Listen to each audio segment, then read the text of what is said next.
অবশেষে বাংলাদেশে আলু পেঁয়াজ রপ্তানি স্লট বুকিং নিয়ে জটিলতা কাটলো। স্লট বুকিং এ ছাড় দিল রাজ্য সরকার।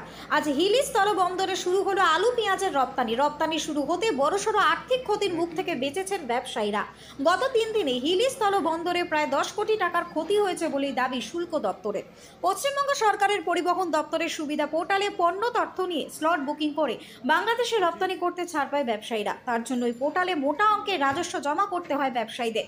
রবিবার সকালে আচমকায় ওই পোর্টালে আলু পেঁয়াজের স্লট বুকিং বন্ধ করে দেয় রাজ্য সরকার। তারপর থেকে হিলি স্থলবন্দরে গিয়ে বাংলাদেশে আলু পেঁয়াজ রপ্তানি বন্ধ হয়ে যায়। ওই ঘটনার জেরে হিলি স্থলবন্দরে আলু পেঁয়াজের 160টি লরি রপ্তানির অপেক্ষায় থমকে যায়।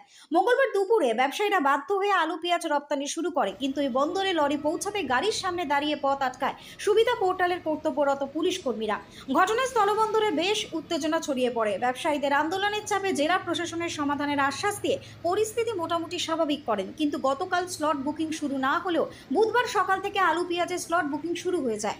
বাংলাদেশে পেঁয়াজ রপ্তানির স্লট বুকিং এর ক্ষেত্রে কোনো প্রকার বিধিনিষেধ না থাকলেও আলু রপ্তানির ক্ষেত্রে বিধিনিষেধ আরোপ করেছে পশ্চিমবঙ্গ সরকার। ভিন রাজ্যের আলু প্রমাণ করে আগামী 29 তারিখ পর্যন্ত স্লট বুকিং করতে পারবেন ব্যবসায়ীরা, তবে পেঁয়াজের জন্য কোনো শর্ত আরোপ করা হয়নি। বুধবার সকাল থেকে আলু পেঁয়াজ রপ্তানি স্লট বুকিং শুরু হতেই হিলি স্থলবন্দরে দাঁড়িয়ে থাকা 160টি পণ্যবাহী লরিকে রপ্তানি প্রক্রিয়া অগ্রাধিকার দিয়ে সম্পন্ন করতে সিদ্ধান্ত নিয়েছে ব্যবসায়ী সংগঠন। দ্রুততার সঙ্গে আলু পেঁয়াজ রপ্তানি করে বাংলাদেশের বরাত সম্পন্ন করতে মরিয়া ব্যবসায়ীরা। হিলি থেকে বিদ্যুৎ কুমার মাহাতোর রিপোর্ট, হিলি নিউজ বাংলা।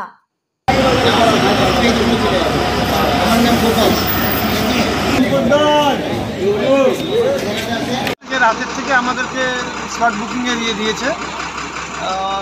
আমরা কাল রাত থেকে বুকিং করছি এবং আজকে এক্সপোর্টটা চালু হয়েছে। যে আলু আর পেঁয়াজ নিয়ে সমস্যা ছিল, আপাতত সেই সমস্যাটা সমাধান হল।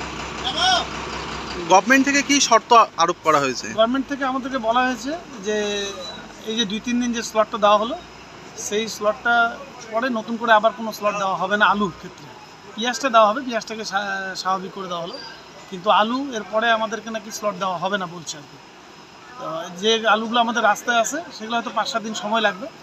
এটা আমাদেরকে কনসিডার করবে আমরা আশা করছি।